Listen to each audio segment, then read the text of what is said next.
Hello, marketers. Welcome back. We are here. We are talking about pricing in this set of videos. In the previous video, we just talked about pricing objectives, the pricing process, and some of the key pricing strategies that companies use.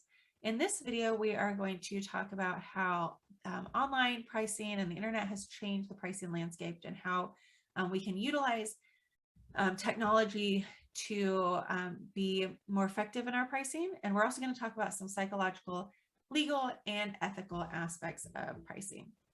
Okay, so let's get started.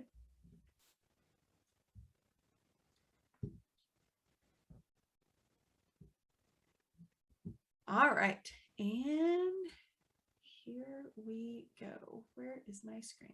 Sorry, everyone. Okay, here we go. All right, so when we think about pricing and e-commerce, the internet technology has allowed us to do some really cool things with pricing. And the coolest one probably is dynamic pricing. And this is the ability to change pricing all the time, anytime, as often and frequently as we want. And a lot of it's based on just coded algorithms. But this allows us to be more sensitive to consumer needs, to how price sensitive consumers are, what kind of negotiating power consumers have or that we have. And so let me give you a couple of examples. So if we look at, this is even a couple of years old, a few years old.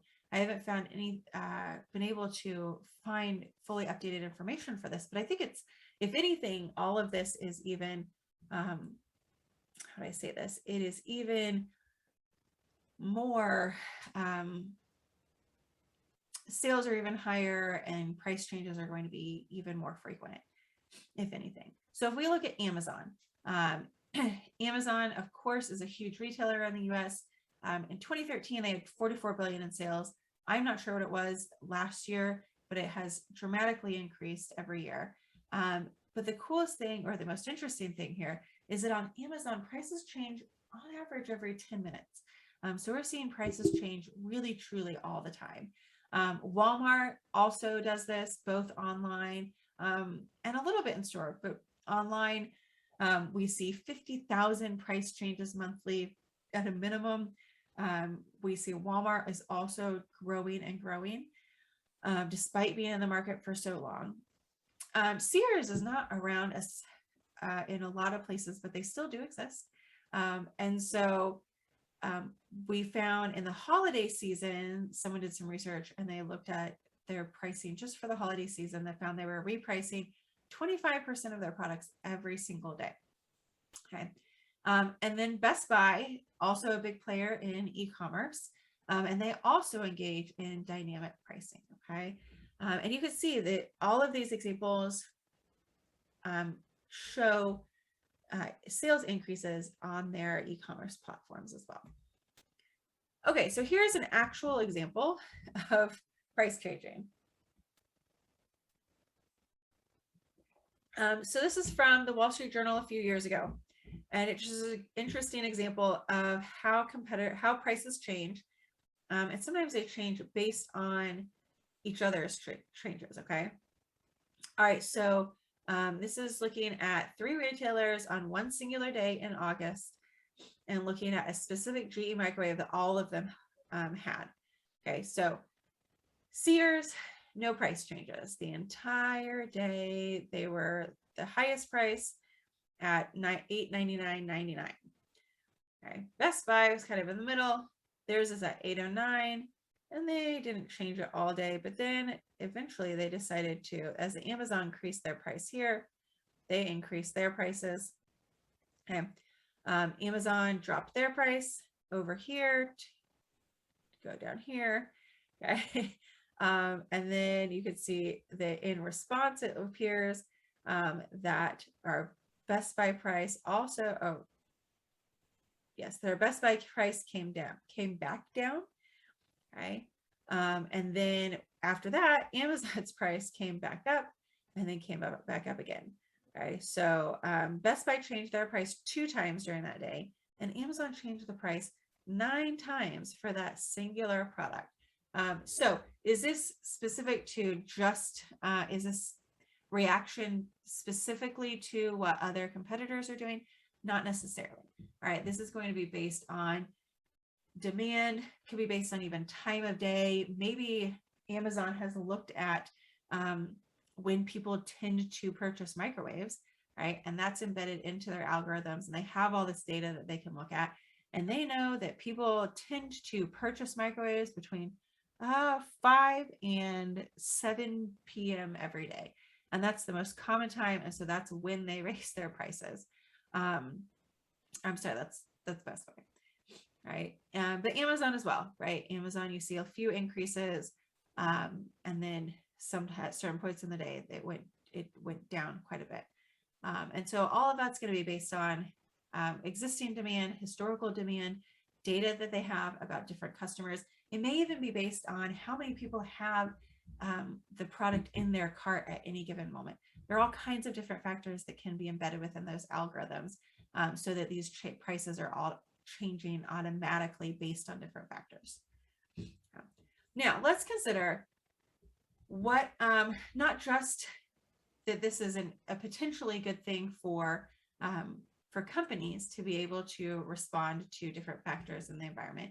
But if we think about what is it, how do consumers feel about the idea of dynamic pricing, right? And before I get into this, let me give you two other examples, okay? One other example of dynamic pricing would be in the airline industry. And there's another video that I will link below, and also a Blackboard for you about pricing in the airline industry. It's really fascinating. But that one is when airlines are selling flights, their prices are going to change a lot of times based on what other competitors are doing for the same routes, but also how many seats are left on the flight. Okay, so when there are a lot of seats left, you might have a lower price or kind of a standard price. But as those seats get filled up, you might actually see, if they're seeing a lot of interest, a lot of people are searching for this flight pattern, you might see those prices increase. However, if there are a bunch of seats that are still left on the plane, as you get closer and closer to the date of the actual departure, you might see the prices come back down as they're trying to fill up those seats. And so we see a bunch of different factors based on the seats in the plane, which seats, how frequently are being searched for, added to cart, booked, and all of those different things. Okay. Now, if we think about something that's dynamic, but not necessarily something that's changing a whole bunch of times during the day, we also have dynamic pricing when it comes to really personalizing pricing. Okay. So it could be that you go to, say, Target.com and you search for something interesting, and then you don't end up buying it, but now Target knows that you looked at it, right? And so maybe 2 or 3 days later, maybe even a week later, they send you an email and it says, hey, something you were looking at now has a promotion on it, right? And maybe it's 10 or 15% discounted if you click on the link. A lot of times that is a specific deal for you, right? No one else received that specific email with that specific link. It is a personalized price based on an individualized behavior. Okay. I should also note that there may be pricing differences based on platforms someone is purchasing on, for a variety of different things. Travel is one of the biggest ones, things like hotels and flights. And so it may be different if you're searching on a mobile device versus a laptop versus a desktop versus Android versus iPhone versus, how many times have you searched it? So all of those different, like, minute behaviors that we don't really think of as important can impact the price, and even impact the price that you see versus your friend sitting next to you when you search the exact same flight or the exact same item. Okay, so how do people feel about it? Generally speaking, people do appreciate when prices are personalized based on their shopping habits, right? That's typically thinking about, hey, do you get a better deal because you got that discount from Target after you look at the item or whatever. Okay. However, if your friend sitting next to you searches the same item and they get a lower price than you do, all right, that is going to very obviously kind of upset consumers. Okay. And then another question they asked in the survey was, would you return your purchase if you found the same item for a better price an hour later? And 44% of consumers said they would do that. So almost half. So I just think this is really interesting to consider from both the firm perspective and also from the consumer's perspective. So that's dynamic pricing.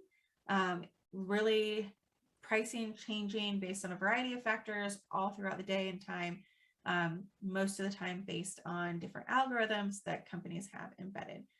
Okay, so we are going to wrap this video up and we will come back with another video. Our final pricing video will be on the psychological aspects of pricing, as well as the legal and ethical issues that we find with pricing. All right, marketers, I will see you back here soon.